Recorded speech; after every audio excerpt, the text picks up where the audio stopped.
क्या आपने कभी सोचा है कि एक सामान्य सुबह की सैर जो रोज का रूटीन हो, कैसे किसी की जिंदगी का आखिरी पल बन सकती है। उत्तर प्रदेश के कानपुर में एक ऐसी घटना घटी जिसने पूरे शहर को हिलाकर रख दिया। एक आदमी जिसके पास सब कुछ था, पैसा, शोहरत, परिवार, उसकी जिंदगी एक पल में छिन गई। लेकिन सवाल यह है, क्या यह सिर्फ एक हादसा था या इसके पीछे छिपी थी एक खौफनाक साजिश। दोस्तों, आज हम आपको उत्तर प्रदेश के कानपुर शहर की एक ऐसी कहानी सुनाने जा रहे हैं जो न सिर्फ चौंकाने वाली है, बल्कि ये भी बताती है कि इंसान का लालच और विश्वासघात कितना खतरनाक हो सकता है। ये कहानी है राजेश गौतम की, एक ऐसे शख्स की जिनके पास पैसों की कमी नहीं थी, समाज में इज्जत थी और एक खुशहाल परिवार था। लेकिन 4 नवंबर 2023 को एक ऐसी घटना घटी जिसने उनके परिवार को तहस नहस कर दिया। तो आइए इस कहानी की शुरुआत करते हैं। कानपुर शहर के दिल्ली सुजानपुर इलाके में एक छोटी सी बस्ती है जिसे कोयला नगर कहा जाता है। इस बस्ती की एक गली में एक बड़ा सा घर था जो दूर से ही अपनी शान दिखाता था। इस घर में रहता था राजेश गौतम का परिवार। राजेश गौतम एक सरकारी अध्यापक जिनके पास न सिर्फ एक सम्मानजनक नौकरी थी बल्कि 45 करोड़ रुपए की संपत्ति भी थी। कुछ संपत्ति उन्हें अपने पिता से विरासत में मिली थी और बाकी उन्होंने अपनी मेहनत और दिमाग से कमाई थी। राजेश की पत्नी उर्मिला और उनके 2 छोटे बेटे इस घर में उनके साथ रहते थे। दोनों बच्चे स्कूल जाते थे और पढ़ाई में भी अच्छे थे। राजेश की जिंदगी बाहर से देखने में परफेक्ट लगती थी। वे दिन में स्कूल में बच्चों को पढ़ाते और बाकी समय प्रॉपर्टी डीलिंग और रियल एस्टेट के काम में बिताते। इलाके में उनकी इतनी इज्जत थी कि लोग उन्हें सम्मान की नजर से देखते थे। हर सुबह राजेश का एक रूटीन था। वे मॉर्निंग वॉक के लिए निकलते थे। कई बार अपने दोनों बेटों को भी साथ ले जाते और कोयला नगर के आसपास के पार्क या सड़कों पर टहलते। आसपास के लोग उनकी इस आदत से अच्छी तरह वाकिफ थे। लेकिन दोस्तों, यही रूटीन उनकी जिंदगी का सबसे बड़ा खतरा बनने वाला था। 4 नवंबर 2023 की सुबह ठंड का मौसम था और हल्की धुंध ने कानपुर की सड़कों को ढक रखा था। सड़कें लगभग खाली थीं और सिर्फ इक्का दुक्का गाड़ियां ही नजर आ रही थीं। रोज की तरह राजेश गौतम सुबह 6 बजे घर से निकले। इस बार उनके बच्चे उनके साथ नहीं थे। वे अकेले ही टहलते हुए स्वर्ण जयंती विहार इलाके की ओर बढ़ गए, जो उनके घर से ज्यादा दूर नहीं था। सुबह के 6:30 बज चुके थे। तभी अचानक एक तेज रफ्तार से आती हुई मारुति इको कार ने राजेश को जोरदार टक्कर मार दी। टक्कर इतनी जबरदस्त थी कि आसपास के लोग दहल गए। ऐसा लगा जैसे कहीं बम फट गया हो। राजेश उछलकर 20 फीट दूर एक पेड़ के पास जा गिरे। उनके सिर से खून बहने लगा और उनके हाथ पैरों में गंभीर चोटें आईं। लेकिन दोस्तों, कहानी यहीं खत्म नहीं होती। जिस कार ने टक्कर मारी वह इतनी तेज थी कि ड्राइवर ने उसका नियंत्रण खो दिया। गाड़ी सीधे एक बिजली के खंभे से जा टकराई और उसका एक टायर फट गया। उसी पल ड्राइवर गाड़ी से बाहर निकला और बिना पलटकर देखे वहां से भाग खड़ा हुआ। दूसरी ओर राजेश सड़क किनारे बेसुध पड़े थे और उनकी हालत बेहद नाजुक थी। इस हादसे को देखने वाले कई लोग वहां मौजूद थे। उन्होंने तुरंत दौड़कर राजेश को देखा और पहचान लिया कि ये वही राजेश गौतम हैं जिन्हें इलाके में सब जानते थे। किसी ने फोन उठाया और राजेश के बड़े भाई ब्रह्मदीन गौतम को खबर दी।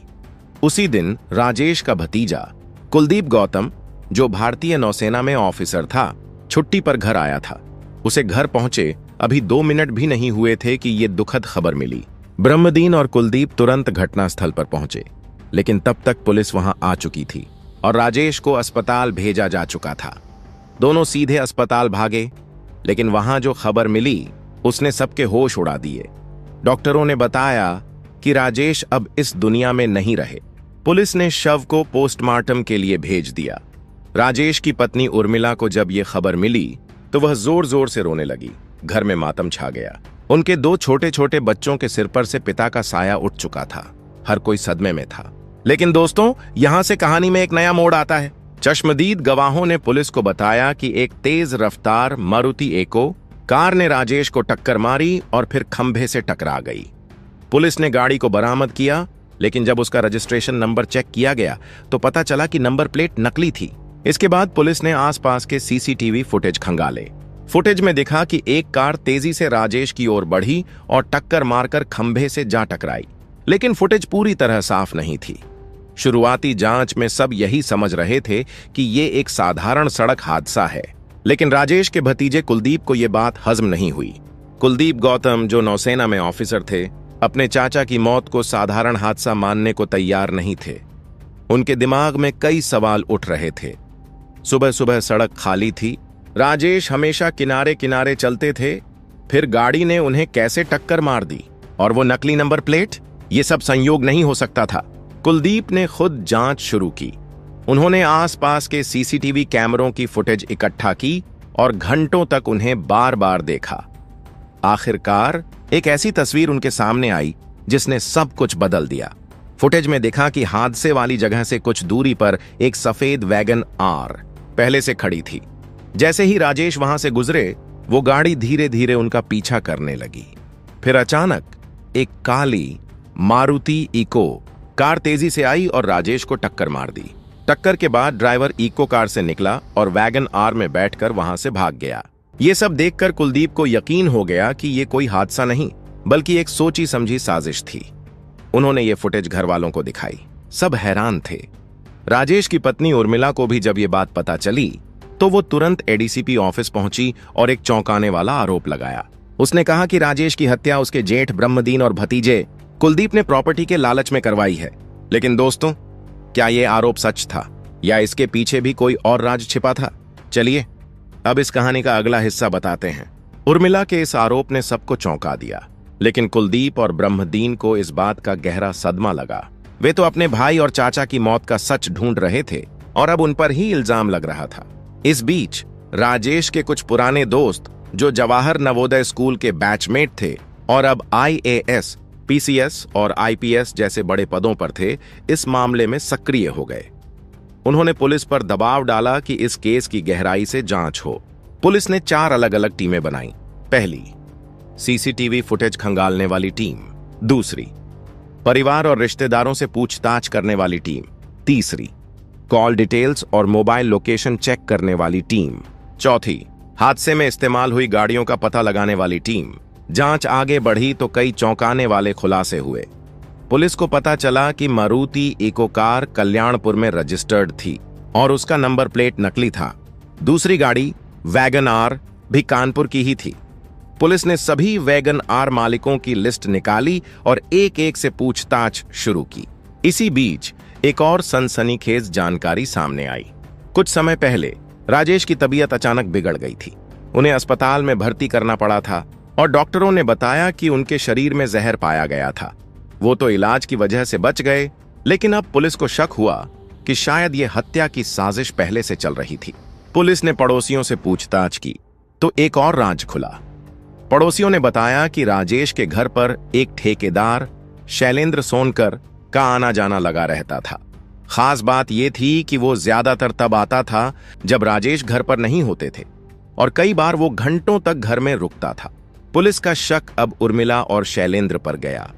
जब उर्मिला के कॉल रिकॉर्ड्स और लोकेशन हिस्ट्री चेक की गई तो पता चला कि वो और शैलेंद्र लंबे समय से एक दूसरे से बात कर रहे थे।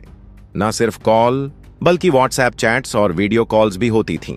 राजेश के बड़े बेटे ने भी बताया कि उसकी मां अक्सर एक अंकल से वीडियो कॉल पर बात करती थी और कई बार वो अंकल कपड़े उतार देता था। पुलिस की जांच अब तेज हो चुकी थी। पता चला कि शैलेंद्र सोनकर वो ठेकेदार था जो 2021 में राजेश के नए घर के निर्माण में शामिल था। उसी दौरान उसका उर्मिला से मिलना जुलना शुरू हुआ, क्योंकि राजेश दिन भर स्कूल और प्रॉपर्टी डीलिंग में व्यस्त रहते थे। घर के सारे काम उर्मिला ही देखती थी। यहीं से उर्मिला और शैलेंद्र की नजदीकियां बढ़ने लगीं। धीरे धीरे उनकी बातचीत फोन कॉल्स से व्हाट्सएप चैट्स और फिर वीडियो कॉल्स तक पहुंच गई। दोनों के बीच न सिर्फ प्यार पनपा बल्कि शारीरिक संबंध भी बन गए। राजेश को शुरू में इसकी भनक नहीं थी, लेकिन जब पड़ोसियों ने शैलेंद्र के बार बार घर आने की बात बताई तो राजेश को शक हुआ। उन्होंने शैलेंद्र को साफ मना किया कि वो घर न आए, लेकिन उर्मिला और शैलेंद्र का रिश्ता अब इतना गहरा हो चुका था कि वो रुकने को तैयार नहीं थे। आखिरकार दोनों ने फैसला किया कि राजेश को रास्ते से हटाना होगा, लेकिन वो ये भी चाहते थे कि हत्या को हादसा दिखाया जाए ताकि किसी को शक न हो। उनकी पहली कोशिश थी जहर देना। उर्मिला ने राजेश के खाने में जहर मिलाया, जिससे उनकी तबीयत बिगड़ गई। लेकिन परिवार ने उन्हें तुरंत अस्पताल पहुंचाया और उनकी जान बच गई। जब जहर का प्लान फेल हुआ तो उर्मिला और शैलेंद्र ने सुपारी किलर हायर करने की कोशिश की। उन्होंने 1.5 लाख रुपए में 2 लोगों को सुपारी दी, लेकिन वो लोग पैसे लेकर भाग गए। इसके बाद उर्मिला ने हाईवे पर ट्रक से हादसा करवाने का प्लान बनाया, लेकिन वो भी नाकाम रहा। आखिरकार दोनों ने खुद ही हत्या का प्लान बनाया। उन्होंने एक पुरानी मारुति इको कार खरीदी, उसका नंबर प्लेट नकली लगाया और एक वैगन आर का इंतजाम किया ताकि हादसे के बाद भाग सकें। शैलेंद्र ने अपने ममेरे भाई विकास सोनकर और एक ड्राइवर सुमित कठेरिया को इस साजिश में शामिल किया।